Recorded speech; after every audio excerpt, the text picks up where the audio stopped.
Okay, this shout out is for the Bumpskey Show, and it's from Jerry Bumpskey.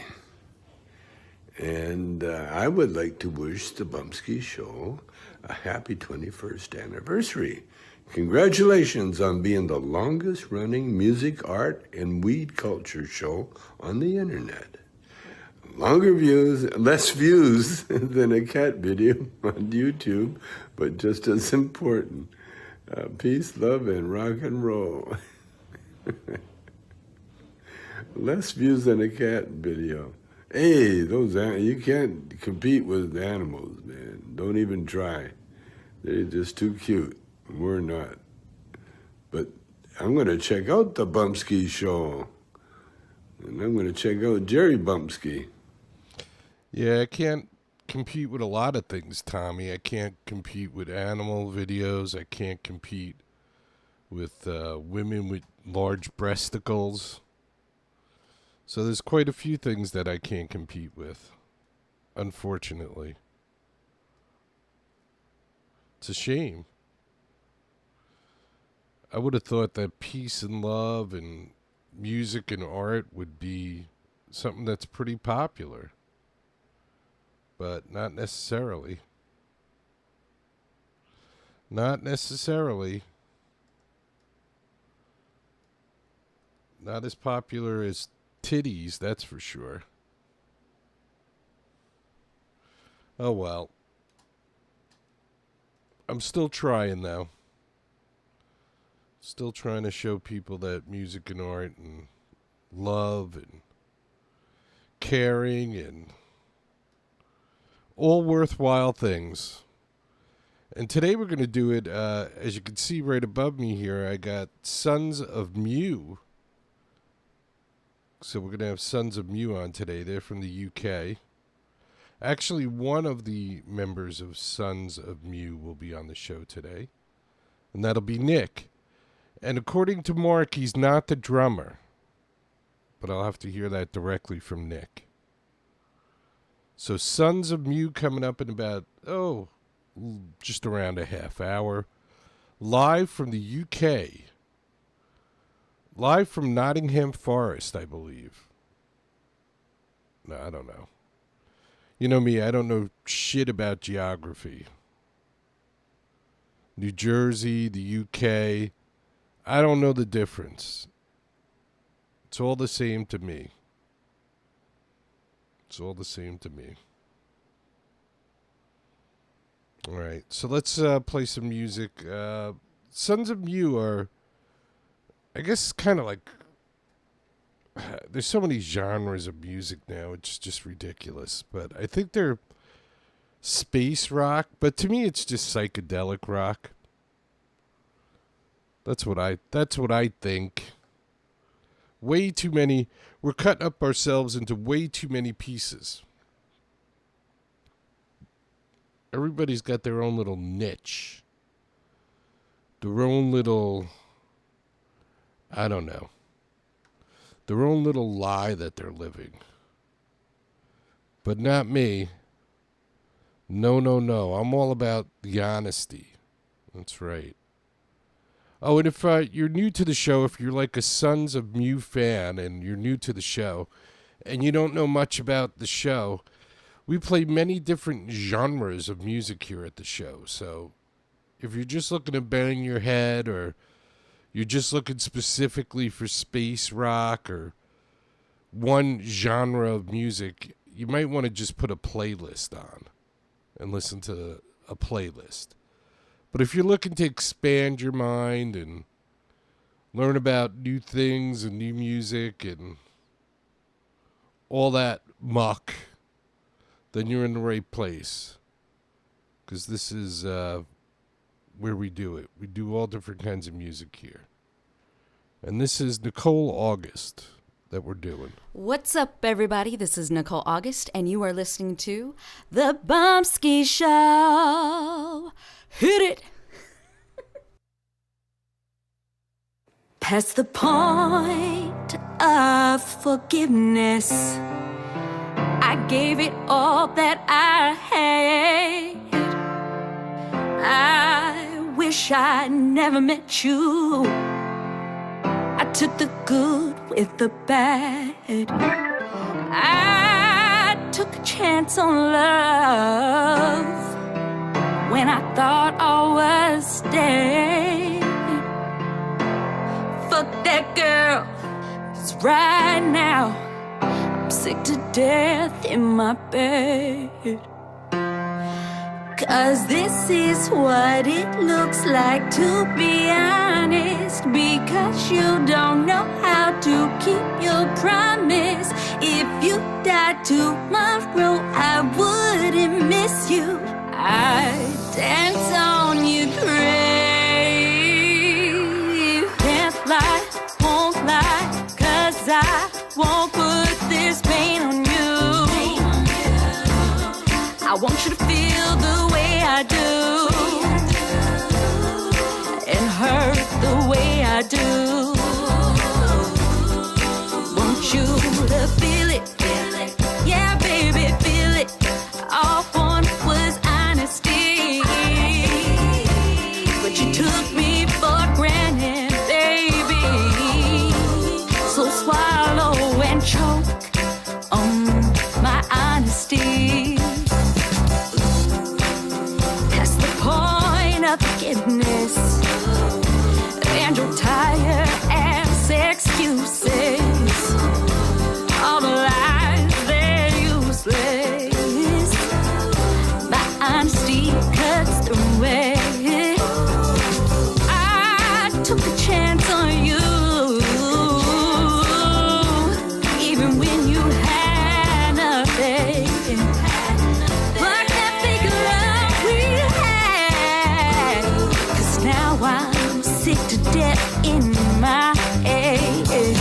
'Cause this is what it looks like, to be honest. Because you don't know how to keep your promises. If you died tomorrow, I wouldn't miss you. I'd dance on your grave. Can't lie, won't lie, 'cause I won't put this pain on you. I want you to feel the way I do, and hurt the way I do. Want you to feel it, yeah, baby, feel it. All I wanted was honesty, but you took me for granted, baby. So swallow and choke on my honesty. I hear some say that you learn from these lessons. Yes. Walk away, the bigger person. But I could care less what they say. Doubt they ever had their hearts ripped out and put up on display. Why'd you treat me this way?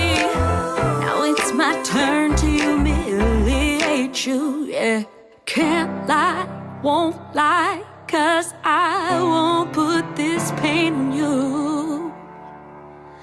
I want you to feel the way I do, and hurt the way I do. Want you to feel it, yeah, baby, feel it. All I wanted was honesty, but you took me for granted, baby. So swallow and choke on my honesty. Nicole August, and this is the Anti-Groupies. Voicemail.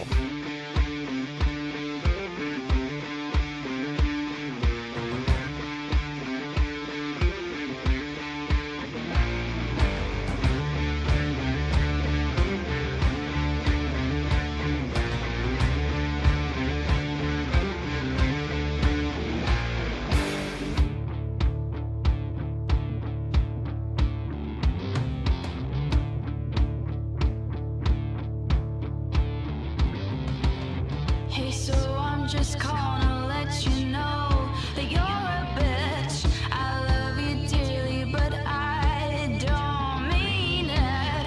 I'm just gonna make you feel sorry, 'cause I am just a narcissist. So here's my bullshit, I'm really full of it. Call me back when you get this. Call me back when you get this.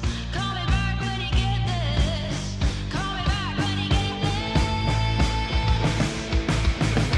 You heard what I said, and you know that I mean it. If you think this song's about you, it probably is. You think that I'm sorry, so you go and call me. Save your voicemail for someone who gives a shit.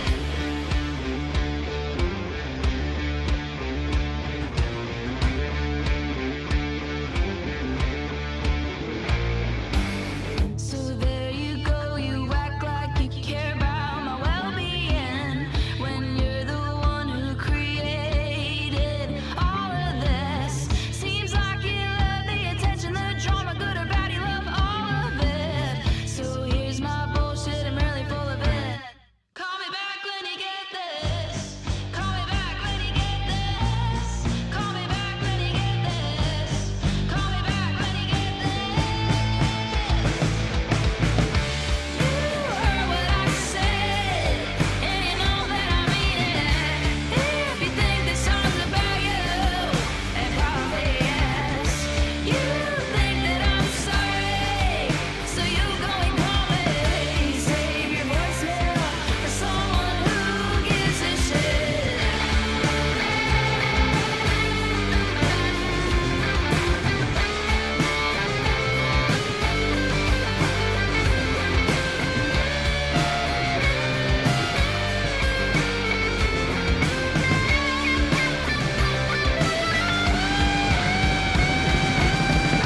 You heard what I said, and you know that I mean it. If you think this song's about you, it probably is. You think that I'm sorry, so you go and call me. Save your voicemail for someone who gives a shit. If you think this song's about you, it probably is.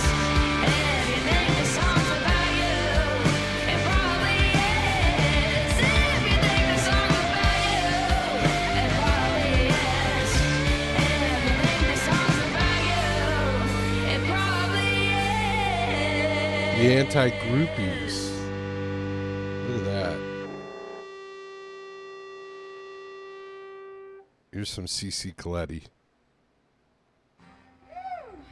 How y'all doing? I can't hear you. Doing a cover, a Led Zeppelin cover. In the country. CC Coletti and her I band. want you, yeah. I want you to clap your hands and stomp your feet. Can you do that? I'm not sure if you heard me. I said to clap your hands and stomp your feet. Come on, you know this song. This is for the country Indian.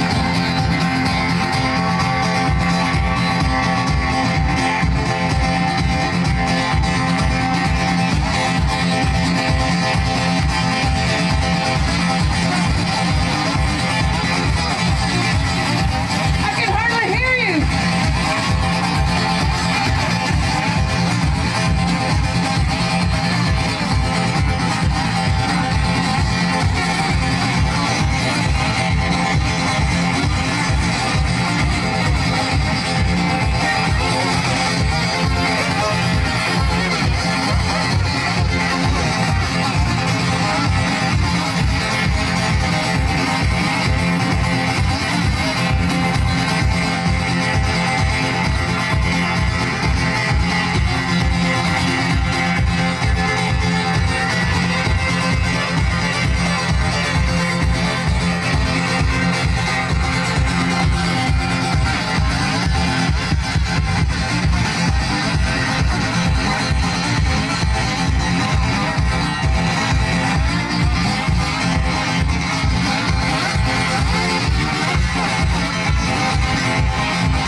way it should be, like a leaf is to a tree so proud.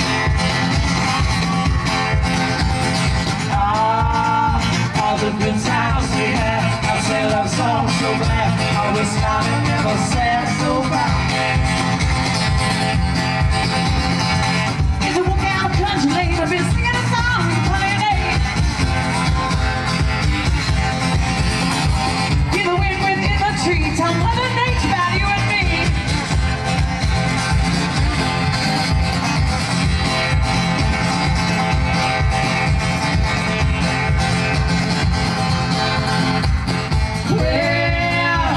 Sunshine so bright, from away the darkest night. The road we choose is always right, so right.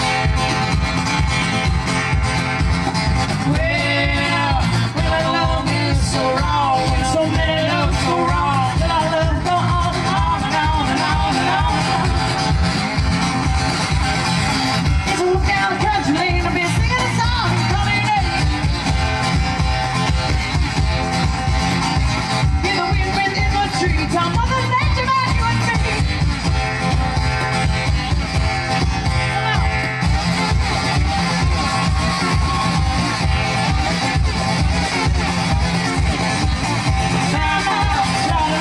Come on down, it ain't too far. Tell your friends all around the world there ain't nothing bigger like a little girl.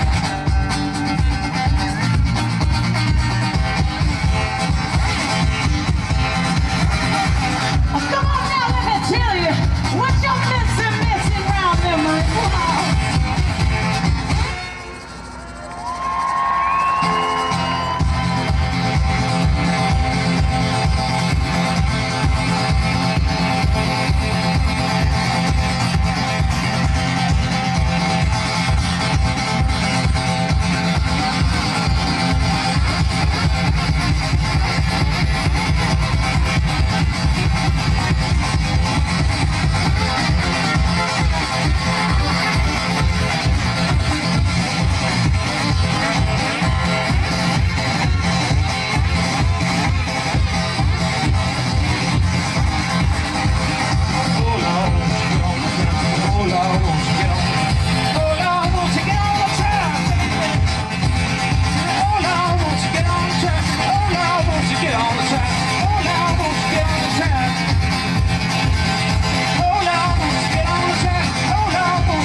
So pure, angels singing all around my door, so proud.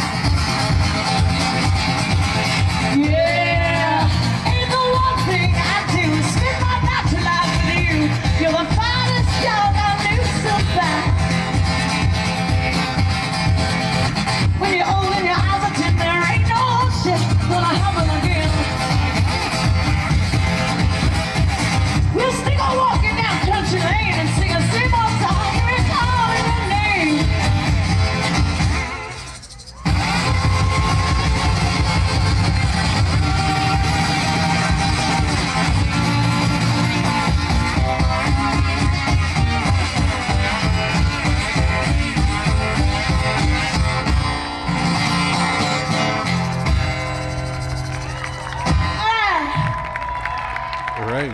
Thank you very much. C.C. Coletti. In the country. On this beautiful day in the country. In the country. That's right. I'm in the country of the United States. We're going to have a guest from the country of England, the UK. So we're looking forward to that. Nick from the Sons of Mew. sonsofmew.bandcamp.com. you want to check out the band before they get here, before Nick gets here. It's not the whole band. It's Nick from the band.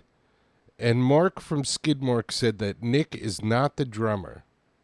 So he'll have to prove that to us. But Mark says Nick is not the drummer, Jerry. All right. We'll see. But that's coming up in a couple of minutes. So stay tuned. Don't go anywhere if you're a Sons of Mew fan. And if you're a Sons of Mew fan, maybe you like space rock. So let's do some Incubus Love Child. How's that? How's that? How does those apples? Let's see. I'm always a space whaling or Ghosts in the Synth or Beyond the Blue Event Horizon. Always favorites of mine. ARI.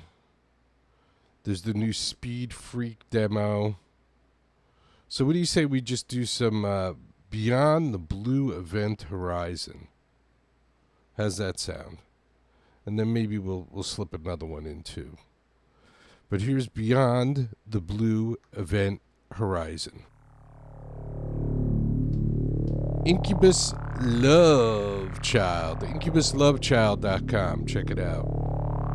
Skidmark.org. Check it out.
Love Child. Beyond the Blue Event Horizon. And IncubusLoveChild.com, that's the website. And this is Ghosts in the Synth, the Phantasm mix.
Ghosts in the Synth.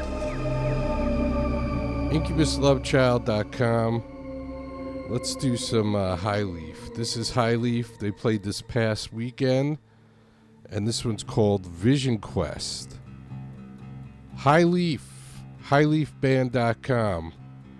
Vision Quest.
High Leaf. That's the title track off of the latest collection from High Leaf, which is called Vision Quest. That's right. Vision Quest. Go to highleafband.com. Check out High Leaf. We're hanging out waiting for Nick from Sons of Mew.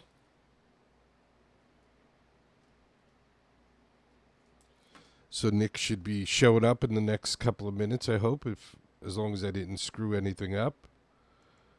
Nick will be showing up. Who knows? Anything could happen at any point in time. But I do have the Union Jack behind me. I have the Sons of Mew link up above me. So if you want to check out Sons of Mew, you can go to Bandcamp and check them out. Let's see. What do you say we play some Sons of Mew while we're waiting? How's that sound?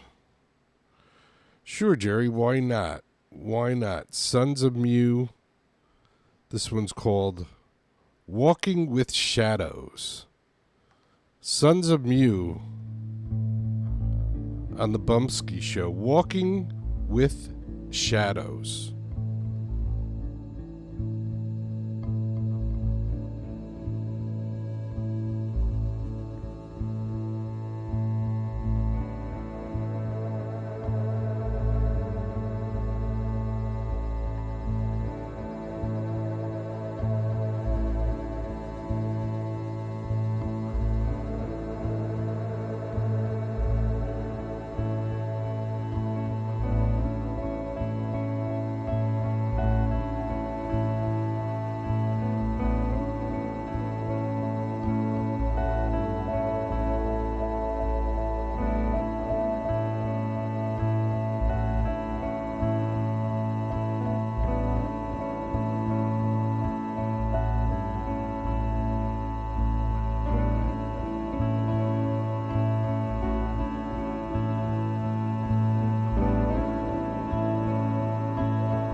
right, Sons of Mew.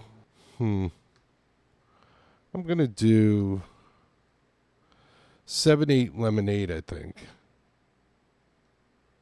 Let's do that. And maybe when he comes back, we'll find out why it's called 7-8 Lemonade. All right, Sons of Mew. Sons of Mew. How do you kick somebody out of here, too? That's the other thing I don't get. Oh, well. Nothing ever works when you want it to. That's what I always say. Nothing ever works when you need it to. So we go on. Sons of Mew.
All right. The moment of fucking truth. Is that Nick? Hey, it's Nick. Can you hear me? And I can hear you, Nick. Yeah. If in doubt, use your phone. Yeah. I guess you don't have an Apple phone? I have an Apple phone, yes. So yeah, but I just logged in on the phone and it worked first time. So hey, I'm here now anyway. So thanks for having me on. No problem. Now, I goofing around, I said that Nick's probably the drummer, and Mark sent me a message, and he's like, no, Nick's not the drummer. So what's your role in Sons of Mew? I play the guitar and I shout a little bit. So yeah, I'm guitarist and sort of backing vocals. Okay. And I did do a little research because I know you responded to my little clip like, oh, I'll tell you what Sons of Mew is. So tell us what Sons of Mew is. Go ahead. So yeah, well, the name is, a lot of people say, is it an ode to the KLF, which was this English band who did The Ancients of Mu Mu? No. A lot of people think it's interesting play on the word Mu. It actually comes from an obscure Japanese science fiction film called Atragon, which came out in the 60s, and it has about a flying submarine that discovers the lost continent of Mu. Which is like an Atlantis myth, and it just comes from that because they try and take over the world, and it's a fun, daft science fiction film, which is pretty cool. And it does tie into like the research that I did. the continent of Mu, right? It's Mu. It's not Mew. It's Mu. Some people say, is it Mew? Mew. We're cool. We don't mind. If you call us Sons of Mu, we're fine. If you call us Sons of Mew, we're fine. It's many people use different ways of saying it, and we're fine. And I was saying it's short for music because I didn't know when I first saw it. I was like, oh, it's short for music, Sons of Mew. But it's these beings from somewhere in the middle of space supposedly came down to Earth, and the continent of Mu was like between, I think, Hawaii and St. Thomas or something. Yeah, and it's also tied in. I mean, it has similar themes like the Atlantis mythology, the Moon mythology. So it's kind of that kind of lost continent of superior race of highly advanced people, which feeds into sort of like cool science fiction films. So yeah, it also looked very good in a font when I started messing around with logos and I put it in a font. I thought that looks great, and we started the band and didn't even have a songs. And I made some stickers, and everywhere I went, I was putting tons of new stickers just to sort of get interest into the band. Now I saw you guys, at least from what I read on the interwebs. It looks like 2018 was the start of the band. Yeah, so the four of us got together. We've all been in different bands through all of our lives, and we've known each other, and we just got a bit bored of wanting to do something, so we just started playing, and it kind of all gelled. We had a few lineup changes, but when the singer joined, Neil, he's in another psych band called Cult of Don Keller, and he's old friends of ours, and he just sort of like slotted in, and it just kind of gelled really quickly, and we just wrote lots of music, and then the pandemic happened where we couldn't do any gigs, so we had to do a lot of remote music, and it was really in the past sort of 2.5-3 years where we started. We had Pete Morley who joined on drums along with Ben, bassist Neil, and myself, and we just started playing at some of the psych festivals and psych parties down south with other great bands, and it all just fell into place, and we seemed to sort of get a nice little following together. So yeah, it's been quite a good couple of years. For those of you in the United States, they have this like culture in the UK where like some guy will set up like a festival in his barn, and it's festival season. And a lot of bands will travel, like Sons of Mu. Their merch girl, Mark, I think met you guys at some of the festivals, right? Yeah. So yeah. Good. I mean, we're from Nottingham, but we don't actually do many gigs in Nottingham, and we do. The more of our gigs are always out with the Cosfest crew down in Glastonbury and around there. And to be honest, the response we've had has been far greater, and the crowd's really cool. And yeah, we just slotted in really nicely there. To me, and I know it's like this whole space rock thing and Incubus Love Child and all that stuff. Yeah. You guys are kind of like on a punkish kind of psychedelic thing, Yeah. I think that's a fair point. We take a lot of influences. We all of the band members bring their own kind of melting pot of influences into it. We do have psych kind of influences, bands like Spaceman Free, Can. I'm a massive fan of the band Cardiacs, and I love that kind of like edgy British style punk prog that they have. But I think we're quite riff heavy. We like a good riff and like getting dirty on a good riff and sort of. But yeah, the psych thing and space rock, we're definitely on a bit more of a punkier edge, definitely. And speaking of hard rock, I usually don't do this on the show, but it just popped up on my phone that Ozzy passed away. Yeah, my son is a massive Sabbath fan, and just was literally before I joined Core, was messaging my son just to say, because he's a huge Sabbath fan. His favorite guitarist is Tony Iommi, and I mean, for us, I was born in Birmingham as well, so I grew up in Birmingham, and Sabbath to me, I was always more Sabbath than Led Zeppelin. So from my side, yeah, it's really sad, Ozzy. I mean, he died at 76, and he must have lived 10 lives in that time. Yeah, and I'm glad he got to go out the way he wanted to go out. Yeah. He really wanted to get this last show in. It was a big deal for him. So that'll live on in history. I saw they're going to release a movie of it too. So yeah, that'd be great. And he did it in his home city just before he passed away. Yeah, just an absolute legend, and to think back to the music they created. A little parallel. Where I know this story that when Black Sabbath created, a lot of people thought, "Oh, they're devil worshippers and this." Now, why are you called Black Sabbath? And they were just like, "We just like the good old horror films. It's all good fun to us." And like us, we got our name from an obscure science fiction film, and that's just yeah. Yeah, it's all just... See, that's the whole thing. I mean, back in the 70s, those guys were doing stuff that would get them arrested in about 2 seconds today. Yeah. So, but that's what made rock and roll, Yeah, totally agree. And I think back to some of those Sabbath songs, the riffs they had are just so huge. And some of those... I was listening to Planet Caravan just before I came on, because obviously I saw that Ozzy passed away, and that's one of my favourite Sabbath songs. It's just lovely. And yeah, so it was, I was messaging a friend, and he was saying, no, Snowblind. And I was just like, yeah, it's just so many great songs. And I think those riffs will live on for many years. Now, the bands that you mentioned that were your influences, are they more punky or more like psychedelic bands?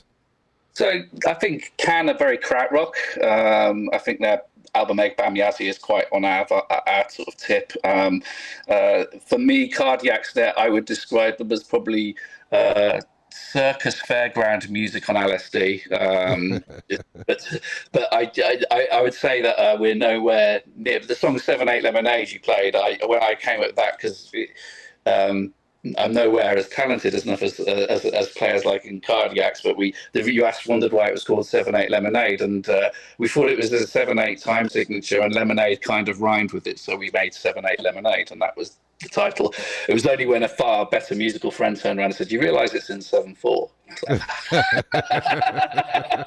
Because I noticed, like, some places, like on the new vinyl, is it called 7/8 Lemonade on there, or is it just called Lemonade? Oh, it is? No, it's 7/8 Lemonade, yeah. Okay, all right. So maybe it was just like on YouTube or something. I saw it somewhere. I'll show the vinyl in a second. You heard me mention Sons of Moo, their merch girl, Mark. So I'm assuming Mark walked up to you guys at a show and said, "I really like you guys," and Mark is just like he's an all-round top guy, and he saw us at the first Cosfest party, which is our first kind of gig down with the Psych crew down in Glastonbury, and he just loved us. And he was like, okay, and he wanted to buy a T-shirt, and I was in touch with him online and got him a T-shirt, and then he came and saw us at a couple of other gigs. And then I just sort of got chatted to him, and he said he was, he has his own label, Skidmark, and I was just like, well, we were at that time spending ages writing and recording the latest album, Are You Tired of Being Human? And I just said, I started sending him some of the tracks on it, and he was like, yeah, I'd love to do it. And it just kind of all aligned really nicely. Mark's, so passionate about the music, and he does it purely for the love, and is an absolute, stalwart when it comes to the supporting kind of like independent musicians and bands, and the level of detail, getting the white vinyl and putting it out there. He's really done a great job for us, and it's just nice to sort of have the physical artifact of the white vinyl record in my hands now, and very, very pleased with it. And Mark's done a fantastic job. Speaking of which, hold on one second. Let me just get up here for a second. Oh, there we go. Just so happens, I have my copy right here, so let's show it off a little bit. So here's the cover. Thanks to Mark and Skidmark for sending it to me, because the problem I have is I'm broke. I'm a working man, and the shipping to the United States is more than the album itself. Wow.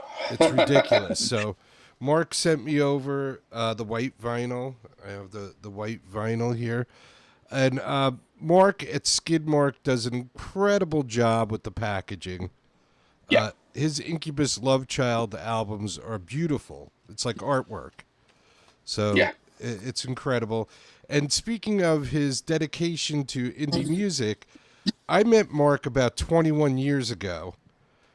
Never met him in person, but he found my show somehow. And I'm just getting ready to finish my 25th year of broadcasting independent artists on the internet. And Well done. thank you. And he started listening to the show, and he was really into it. And there was a band that he really liked called the Bullfrogs. And he kept on saying to me, Jerry, can't you just give me the songs? And I promised the bands that I would never give away their music. It's not mine to give away. I'll play it until I die, but I won't give it away. So Mark wanted this one CD, and I was like, dude, I don't know, tape my show and pull it off my show or whatever, but I can't give it to you. I promised. So he spent 20 years going to record stores and CD shops, and finally, like about 3 or 4 years ago, he emailed me, and he's like, Jerry, you're not going to believe it. Now, this is an independent band from Long Island, New York, and he was in a record store in, I guess, in Shrewsbury, right? Isn't he from? Yeah, that's where he's from. Yeah. And he found the CD there. So Mark is incredible. Yeah, he really is a huge supporter of music. He's done some other things for Nigel and Lords of Form. Yeah. And incredible supporter of music, and spends his own money, and is just as stupid as I am. So, and he would have been here today, but his mom's in the hospital, and he had to go take care of his mom. So, I hope his mom gets better. Yeah. Something we all have to deal with, though. Our parents get old, and we're gonna have to deal with it ourselves. We're gonna be old, and people are gonna think we're a pain in the ass. I'm only 63, and people think I'm a pain in the ass. So, no, good, and congratulations on 25 years. That's quite a milestone. yeah. If you want to record a little, congratulations thing and send it to me, that would be awesome. We'll do. Hopefully with all of the band next week. So I'll try and do it with all of us, and I'll try and do a kind of that'd be Just great. take your cell phone and do a little Jerry, you dick. Congratulations video. Jerry, you wanker. Thank you for playing our music as well. It's great to hear that it's being played over in the States. I love like all different kinds of music, except for I will put the caveat of rap and like some of the poppy country music. I like some of the older country music, but some of the glossy poppy country music I can't deal with. And violent rap. I don't mind rap, but it's just like that bitch hoe rap I can't deal with. You know? Yeah. So I think. Yeah, sorry, go on. We play everything on the show, so it's not like a playlist. So if you like Sons of Mew, and all you're gonna get is like punk, or all you're gonna get is space. So that's kind of what makes us different than just going on Spotify and playing a playlist. Yeah. That's important because you're kind of bringing, you're an independent voice, and you bring all of the music together, and that's important. Like I said, in our band, we pull our influences. I'd never say we were just punk. The last song on the album is quite ambient. It sort of draws a lot of notes from ambient music, and we're electronica and things like this. So from our side, we try and pull influences from all over the shop, and not try and pigeonhole ourselves into one particular genre or type of music. And that song's called "It Never Stops," right? I played that the other night, which is a really great song. I mean, I grew up in the 60s, 70s. Yeah. So my dad would listen to like Paul Anka and Frank Sinatra and all that stuff. Around me, I'd be hearing all that 60s rock, like Zeppelin and all that stuff. My brother was more into like singer-songwriters like, Jim Croce and stuff Yes. like that. So I was getting bombarded from every genre of music, and I loved it all. Like I've seen everybody in concert. It was amazing. Like one week I'd be seeing Olivia Newton-John, and then the next week I'd be seeing Pink Floyd. Yeah. Wow, wow. I think that's a really important point from my side. My point. I was very fortunate to have an older brother who would get all the cool records, and being the younger brother, I'd be able to kind of listen to a lot of cool music at a younger age than most of my contemporaries. But I remember my brother had a huge amount of David Bowie records. And when I was like from 10 upwards, we'd listen to them all the time. And that music stayed with me all my life. But it's been funny how I think back in my earliest musical memories of listening to those kind of records. And but yeah, having, spending our pocket money on 7-inch vinyl records at the weekend and stuff like this. And it's been very fortunate to have kind of music as part of my life ever since I was a really small child. So yeah, it's been important for me. And for me, it's always been about music is social, okay? Music, weed. Here in the United States, I live in New Jersey. Weed is legal in New Jersey. It's all social things, when I was a kid, like I was saying, one week I'd go see Olivia Newton-John, the next week I'd be seeing Pink Floyd, because sometimes I didn't even know, like my brother drugged me to No Nukes in 1979 to see Bruce Springsteen because I didn't give a shit about Bruce Springsteen. But I went because I knew it was going to be a party. I knew when I walked through that curtain at Madison Square Garden, I wouldn't be able to see the person next to me because there was so much pot smoke. And we'd all be having a great time, So a lot of times I went just for the experience and I walked away a huge fan,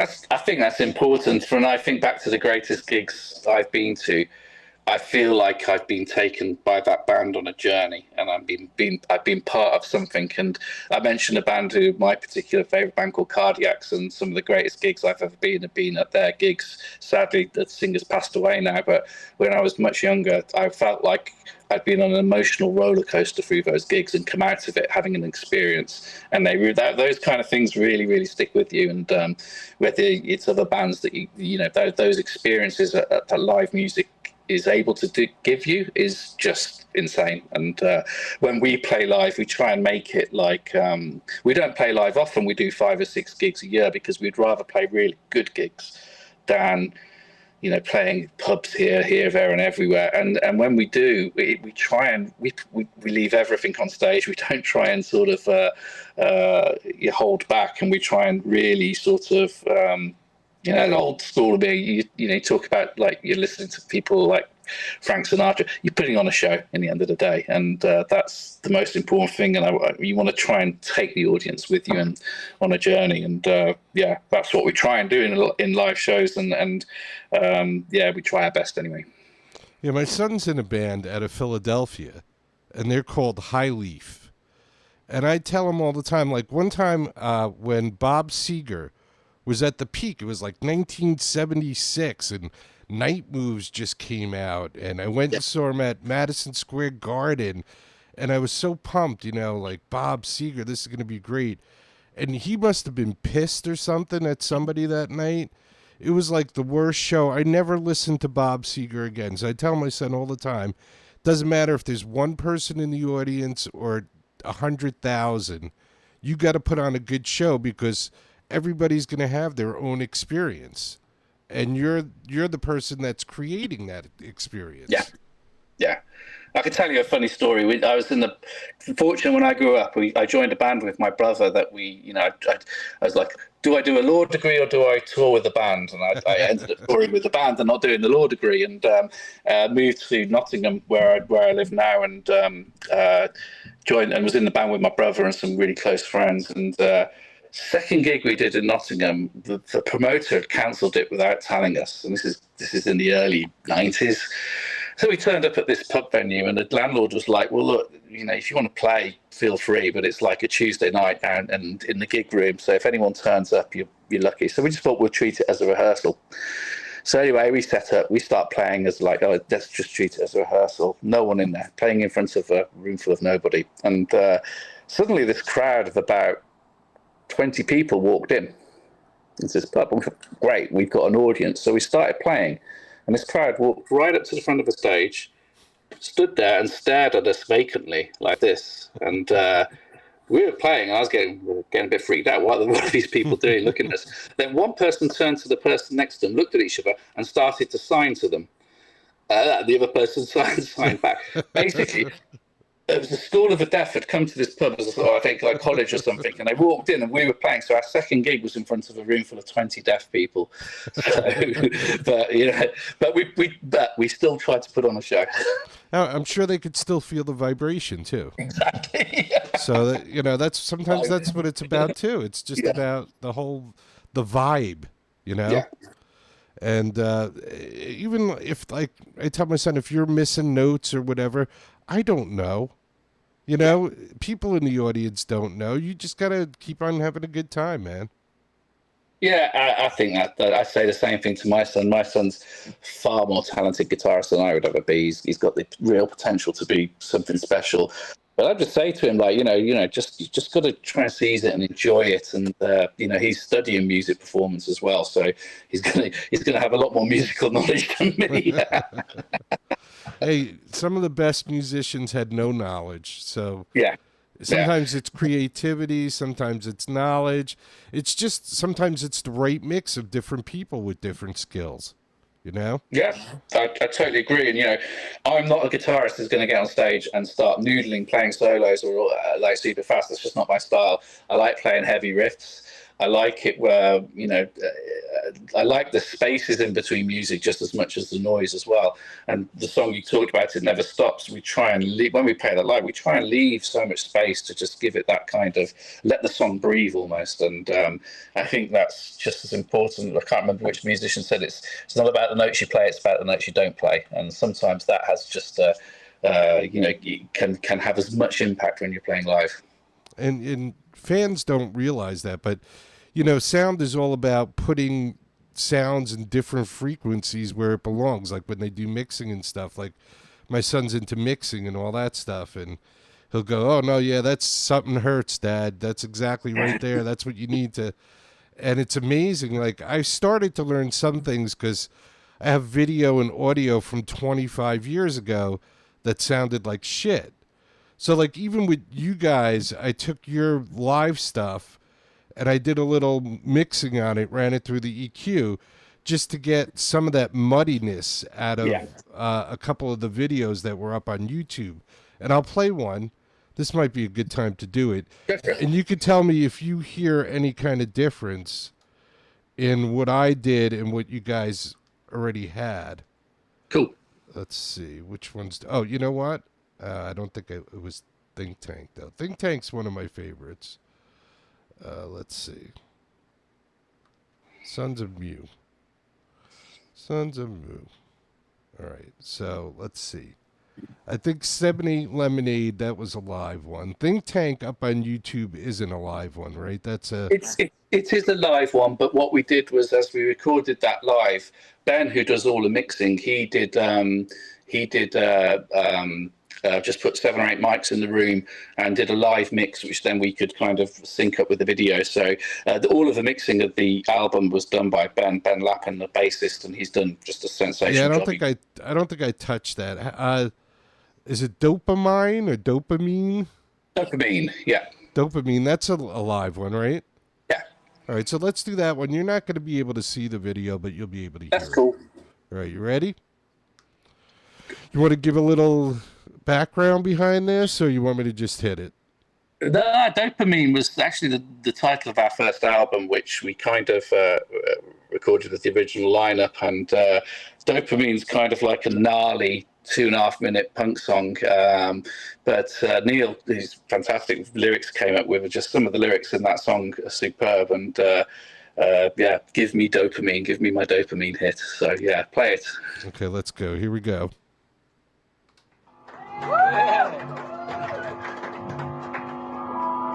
This is the Chameleon supporting the Warlocks.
All right. So that's dopamine. Hold on 1 second.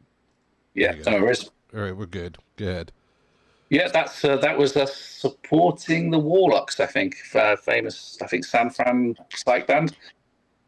Yeah, the Warlocks, wasn't that the original name of the Grateful Dead? I think you're right. Yeah, yeah. I'm pretty sure that was. Now, did you hear a difference in the sound on that, or no, not really? It's hard because I'm on the phone Yeah. speaker, so Yeah. it's very with the compression of the phone. It'd be really hard for me to make a difference. So why don't you introduce the rest of the guys in the band? Yeah, so I'm Nick. I'm the guitarist, and then we have Neil Marsden, who's the vocalist, and he also does all the synths and keyboards.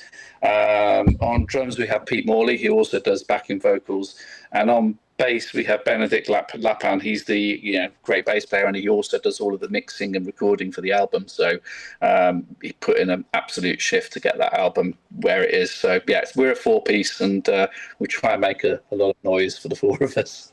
Now, I think you said that you and the bass player were like the original two. With originally, yes, we had a different drummer, and then when we started, before we were even called Sons of Moo, we were just sort of getting together and jamming, and then the singer who we were jamming with it wasn't working out for whatever reason, and Ben had the idea of he was in bands with Neil, the singer, before, and he just got him to come along and played him a mix of some of the tune we were working on, which was the very first song of our first album, a song called "Falling Down in Flames." And we played it him, and Neil came with some ideas, and we literally got in the room and played the song, and he played straight away, and it just kind of all gelled, and it really worked. So it was, I think Neil just went at the end of that first practice, shit, have I joined a new band? I was like, yep. So you guys never actually recorded anything with the original singer? No, we did a couple of things, but it was before we were called Sons of Moo. So it was just like, it was only when Neil really joined that we started really working on the songs and then getting the name, and that was like it all progressed from there really. And Neil joining was the catalyst of the acceleration of the ideas. And what's the writing process like? You guys all write your own parts, or? It varies. We have our own space, which is our own studio space. We just walk in, it's all set up and jammed, and Ben's got it like everything's mic'd up. So every rehearsal we can just do a quick mix of, and so Ben will often have an idea, or I'll have a riff. Like I'm just trying to think of the song "Mugshot" on the new album. Ben had that riff in his head, and the Neil and Pete couldn't come down to rehearse, so Ben got me down to the studio, locked the doors, and made me learn the riff over and over till I got it done. So then we nailed that and did like a mix of it, sent it to Pete and Neil. So when they came down, and we started working on it. Neil takes the mix away. Then by the next rehearsal, he's come down with lyrics and this. So it kind of becomes like an evolving process. But the ideas come from me, come from Pete, come from Neil, or come from Ben, and we just kind of like bounce them off each other. So some of the songs. Marshmallow, the first song on the new album, has been an idea we've had for 4 or 5 years, and we never quite got it anywhere. And it just kind of one day we went back to a mix, listened to it, and went, "Oh, there's an idea in there," and we managed to kind of lick it into shape. But we try and capture as much as possible, and that really aids the writing process to try and sort of come up with ideas. Now, I'm going to assume, like you said, you do about 5 gigs a year, so all you guys are working guys, right? Yeah. We all work. I mean, we've all got paying jobs. We can't afford to live off them. No. But for us, it's like when we got together originally, it was like we want to enjoy ourselves and we want to get shit done. That was like the thing when we were cool. That was the sort of like motto. It's got to be fun, and we've got to get shit done. And we all have busy lives. We all got families, and we all have sort of like 9 to 5s, as it were. So the time we spend together is really important, and it's got to be enjoyable.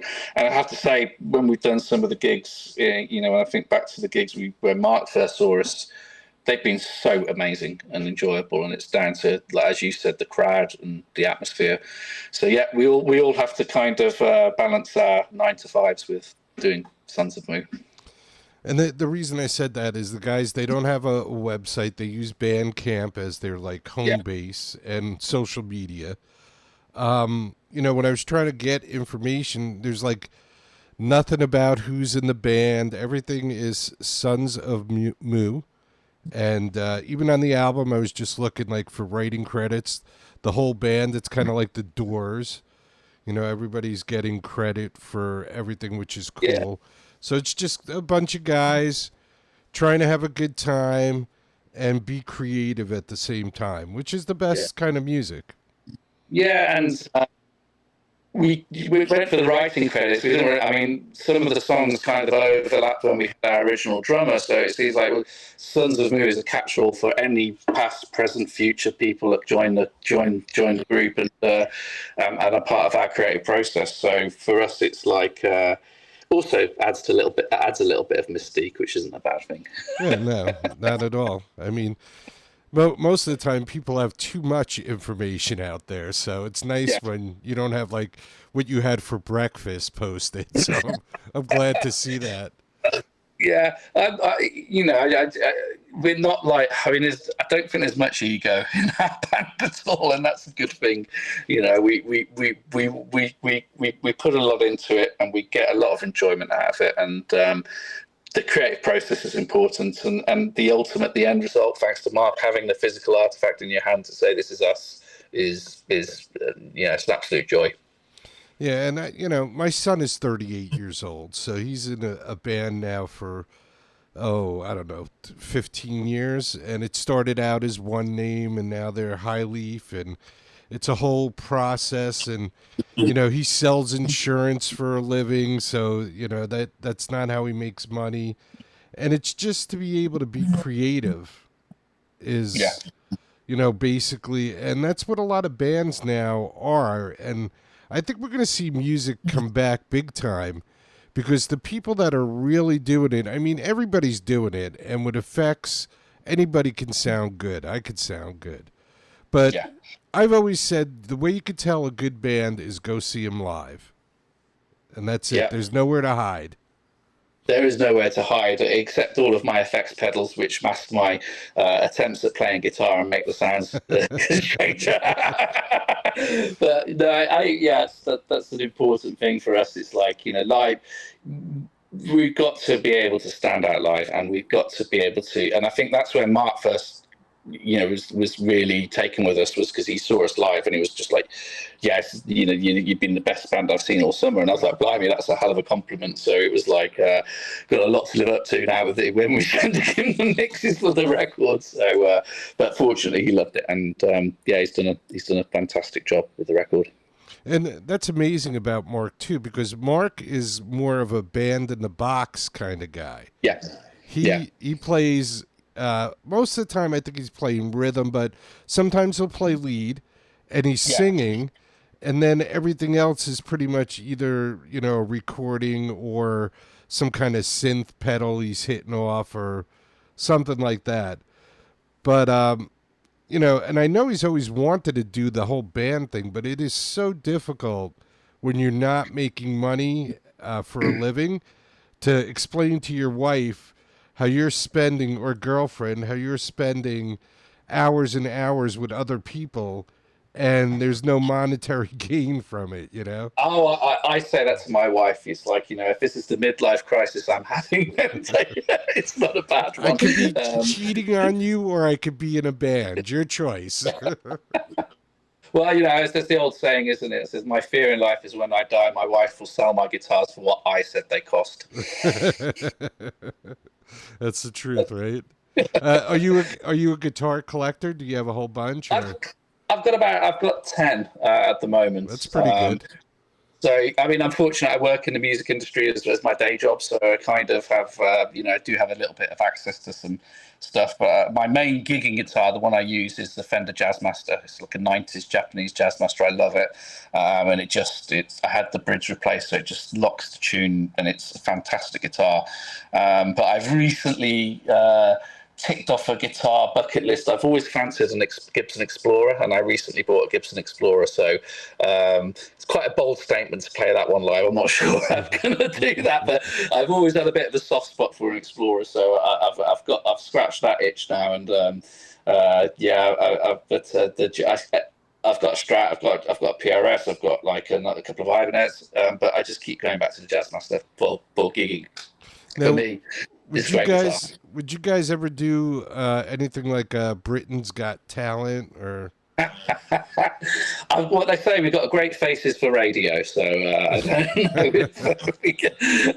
I think we've kind of there is like this sort of culture in the UK. We have things like Battle of the Bands and stuff like that, and it's not really for us. I don't think. I mean, we used to have websites, but to be honest, most of the traffic we were getting coming to us was either YouTube, Facebook, and Bandcamp, really, and that's where we were getting. So I didn't bother spending the money on keeping the website going because we're just not getting the traffic. And to be honest, even the streaming platforms like Spotify, the returns are so ridiculously small. It's just about having the music easily accessible there. But I'm a vinyl collector. I love records, and for me, that's that holding of a physical record, the sleeve notes, the picture, the artwork. That's for me really important. Me too, definitely. I don't know if you've seen, I do play vinyl on the show, and we play all the digital, the video, so we try and play all kinds of media on the show. And I love the vinyl too. There's just something about putting the needle on vinyl that makes it so much better. Yeah, it's the. I go back, like I said at the start, when I was used to be a kid and getting pocket money and going to town to buy a record. That was like my kind of that was amazing as a when I was growing up. And then when you become a teenager, going into record shops and being able to buy. I always remember buying when I was about 15. Walked into a record shop and bought Axis Bold and Love by Jimi Hendrix and taking it home, and I just loved the cover, and I thought, I took it home and listened to it back. So for me, that record is important. So that was your first record that you can remember buying? Oh no! The first one I remember buying was a song called "Our Friends Electric" by Tubeway Army, Gary Newman. I was about 8, and I loved that song, and my brother was into a band called Boomtown Rats, and he was listening to those all the time. But I got into Gary Newman, and I just bought every Gary Newman record from about age 8. Gary Newman Cars, right? Yeah, that was the second record I ever bought. I remember Gary Newman. I was like, when I was a little kid, really young, 45s were big. Yeah. I don't know if it was Sugar by the Archies or something like that, probably 1969, somewhere around there. And then the first album, I got a job, and I was making, I think, $7 a week, and a cassette cost $7, I think. And wow. I used to walk around town with a boombox on my shoulder, my whole childhood. Every Christmas, I'd get a new boombox. And I'd take it into the woods and drink beer and smoke weed and play music. So, but the first cassette I ever bought was probably Kansas Left Overture. And like I said, I've seen everybody, not as far back as the 60s, but the 70s. Like, I've seen Neil Diamond, I've seen Aerosmith, I've seen Kiss, I've seen Springsteen, all in their prime. The Stones, Pink Floyd. It's funny you say Neil Diamond. One of my favorite live albums of all time is Hot August Night by Neil Diamond. Yeah, Neil Diamond was the shit, man. He was good live. Astonishing album, brilliant album. Nice. Yeah. But yeah, and that's why you got to be open to all different kinds. I say great music is great music. People still listen to Beethoven. So I play bands that were around for 6 months and now they're gone. But that doesn't mean the music still isn't great. The music lives on. That's it. Yeah. So that's what we're trying to do here. Like, a lot of the music that I first started playing, like I have this band from Iceland that these 15-year-old girls sent me a cassette 25 years ago, I think they just broke up, but it's a band called Mamut. And basically, they were around for like 20-something years. That's really cool, and there's that's why the physical copy of a record is so important, because that's how once that you have that record, that's it. Your music lives on then. So regardless of how long we're all shuffling around, that becomes the future. That music then just lives on forever. That's the truth. That's the truth. All right, I guess you got to go to work tomorrow, huh? Yeah, tomorrow I've got work. What kind? What are you, behind the scenes in the music industry? Or? I work for a company that manufactures recording studio equipment. So we build.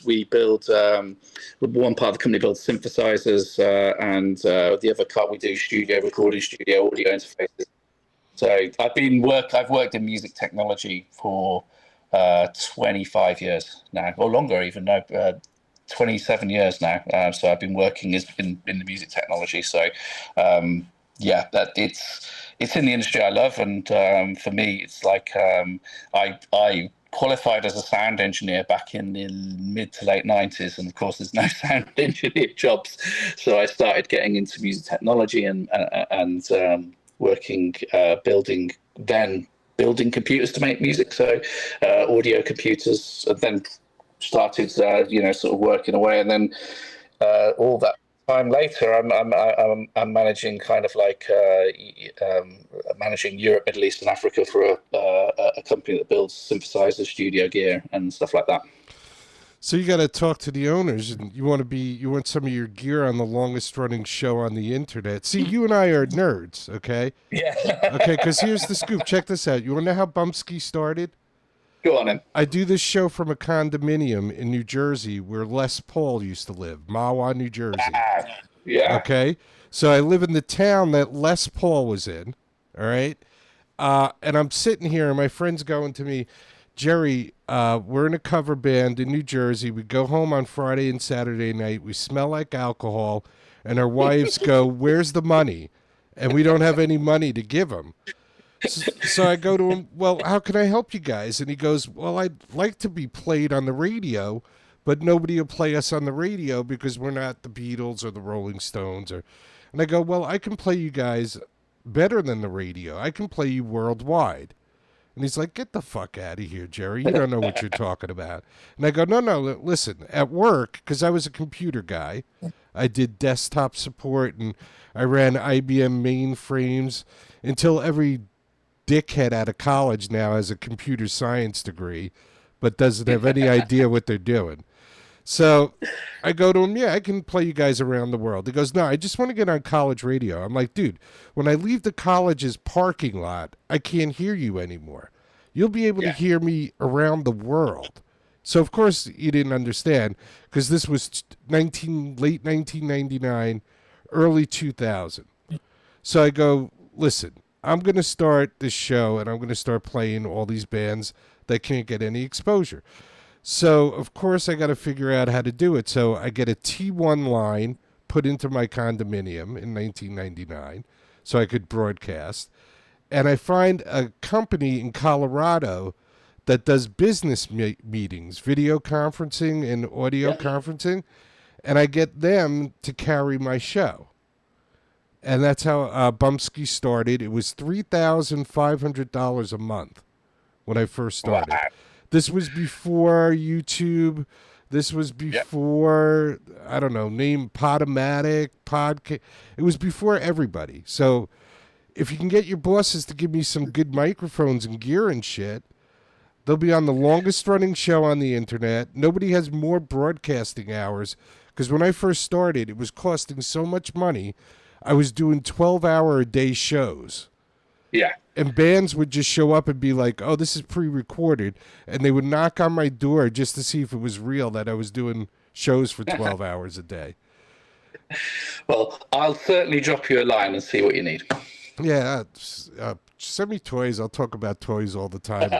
I don't care. I love it. You see me, it's like I'm sitting in my bedroom in my condominium right now. I got the green screen. And, I do have a... what is it, an SP7, the Shures. Yeah. I have one of those, but I'm not using it. What am I using now? I think I'm using the Yamaha something for a microphone. And then when it came to the cameras, I met this guy. He's like, Jerry, just get what all the porn stars use. So I got like all these little eyeball cameras because he's like, they got the best. It's like 4K, the porn. And I was like, you know what, dude? You're right. So I got a little eyeball camera. When we first started early on in the internet, I got this camera and we're testing it out. And I got my future wife at the time. She was my girlfriend at that time. And her daughter. And we're sitting around the computer and we're like, okay, we're going to check out video conferencing for the first time. And it's some guy in Poland showing his junk.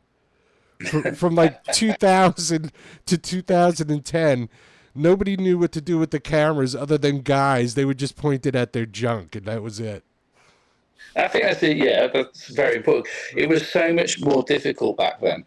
And the one thing a lot of people bemoan things like Spotify, and rightly so, the return on artists. But at least now, with with social media platforms, and at least with things like YouTube, we're allowed to we can get a reasonably good reach with our music. We would have never been able to do 25 years ago, just by being active in these places. It doesn't earn you any money, but at least gets your music out there. So for us, that's like really important in the end of the day. The more people listening to us and the more people enjoy our stuff, great. Well, the whole thing I say now is if you want to support a band, I mean, the music is pretty much free, so just buy the merch. Buy a T-shirt, buy a coffee mug, whatever it is. And we do have some very good T-shirts available. Hey, I got my Incubus Love Child, right? Hey, I'll get your Sons of Me one. Which is Skullcap, right? Same thing as you guys, right? They do ours as well. Skullcap do our T-shirts. Yeah, you guys they're great. You guys got a really cool one with an eyeball. I saw that one. Yes. Yeah, that's nice. I like it. I'll get you one. All right. Extra fat for me, okay? All right, buddy. Yeah. I'm going to let you go. But you got to... I was just going to say thank you so much for sharing your time with me. It's been really good, and happy that you enjoyed the album. And, absolute pleasure. And I'm glad you finally got in. Yeah, it was a pleasure. Yeah, sorry about that. Whenever you want to come back, and if you want to bring the other guys with you, whatever, let them know they're more than invited. Brilliant. I really appreciate that. And thanks again for your support, and congratulations on 25 years. Oh, thank you very much. Peace. Peace. Take care, man. Take it easy. Bye-bye. All right, everybody. So let's play some Sons of Mew. That was Nick from Sons of Mew, guitar player. Nick, Sons of Mew. Off to go to work, unfortunately. The life of a rock star. So I was talking about think tank, so let's do a little think tank. How's that? Sons of Moo. It's not Mew, it's Moo. This is Think Tank.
All right, that was Sons of Moo, and this is Neil Fox. The real NeilFox.com. The good in us.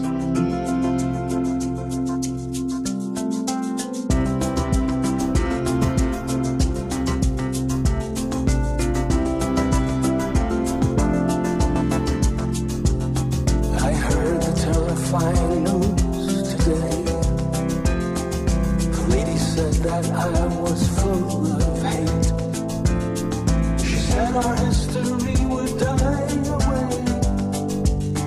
She said that we were never really great. And then she said I'd never be her brother. That we would have to pay for what we've done. And we could never learn to live together. And life would be much better when we're gone. Oh, won't you tell me what you see? Oh, are you a slave or are you free? We must open up our eyes long before we turn to dust. 'Cause the blind will never see the good in us.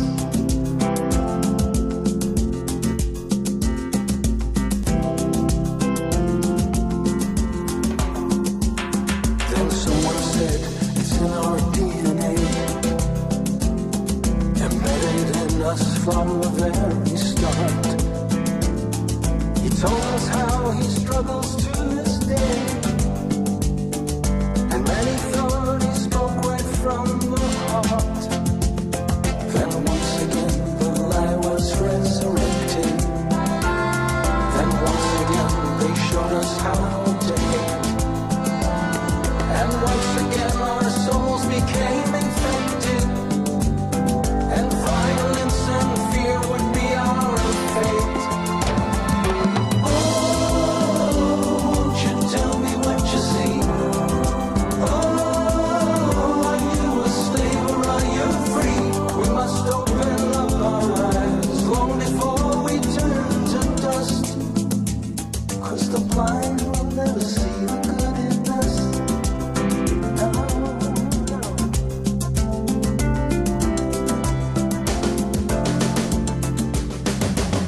From childhood through college graduation, they teach them there are things not to discuss. Hypnotic and myopic education, and the blind will never see the good in us. A wise man said don't judge them by their color.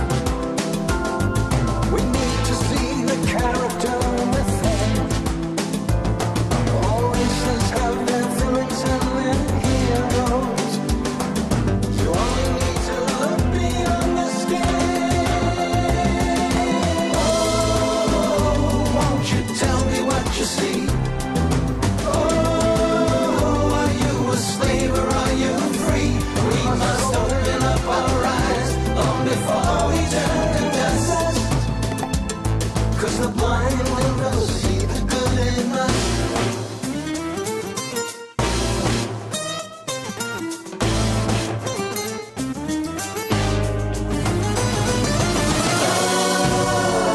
Won't you tell me what you see?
Neil Fox, therealneilfox.com.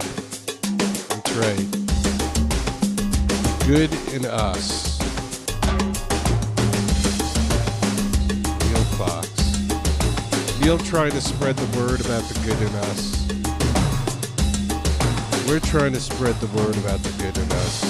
It's in there. All you gotta do is reach down deep. It's in there. TheRealNeilFox.com. Check out Neil Fox. The good in us. The good in us. Well, wasn't that a great show, huh? I always love having somebody on the show. It's always good to have somebody to talk to. Nick, Sons of Moo. Killer interview. Great guy, good time. Much love. I could feel the love. And he was a trooper. He tried to get into the show. So Nick is a trooper. Guitar player, songwriter, Sons of Moo. Go to bandcamp.com, type in Sons of Moo. Go to skidmark.org, better yet. Go to skidmark.org. Sons of Moo. Make sure you get their latest. Buy their t-shirt. Help support the band financially. Right? Right. Buy the music, buy the merch. Even if somebody gave you the music and you like it, go buy it. This way they'll make more. It's not that hard. Easy concept, right? Oh, look, I left my lava lamp all the way on the other side of the room. Let me bring it back over here. I can't believe I did that. Jerry, what's wrong with you? Jerry, what's wrong with you? You left your lava lamp. You left your words over on the other side of the room. There. That's a little better. Get your shit together. Had a very nice time with Nick. Sons of Moo. Sons of Moo. All right. Don't forget, be good to each other. Take care of each other. Love each other. Respect each other. If you can't do all of that at once, start with respect. Once you respect somebody, then you could probably care about them. And if you respect and care about them, if something happens to them and they need help, you might help take care of them. And then if you respect them and you care about them and you help take care of them, you might learn to love them. And then look at that. You're a human being again. You've gotten back all those things they try to take away from you. Good for you. I'm damn proud of you. All right? Sedite? Sedite. God willing, I'll be here tomorrow. Once again, I want to thank Nick from Sons of Moo for an excellent conversation. Peace, everybody out there. Sending peace around the world. Everybody in the world. We want everybody in the world to get that peace and love. And always remember and never forget. It's chicken party time. Get busy living or get busy dying. That's goddamn right. Peace.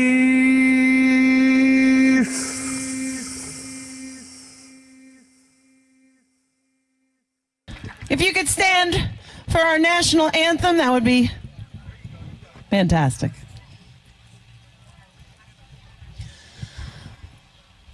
Oh, say, can you see by the dawn's early light what so proudly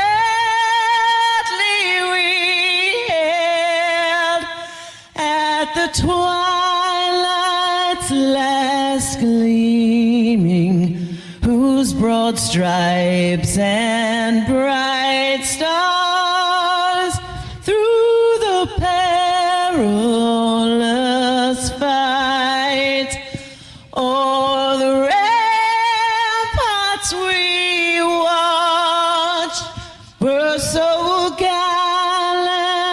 gladly streaming, and the rocket's red glare,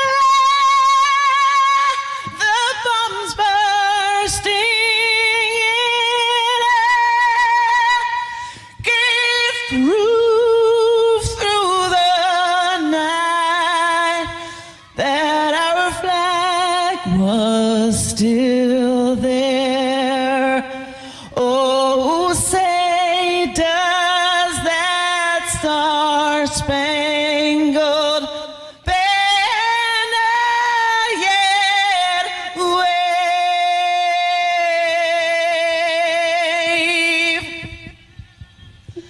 for the land of the free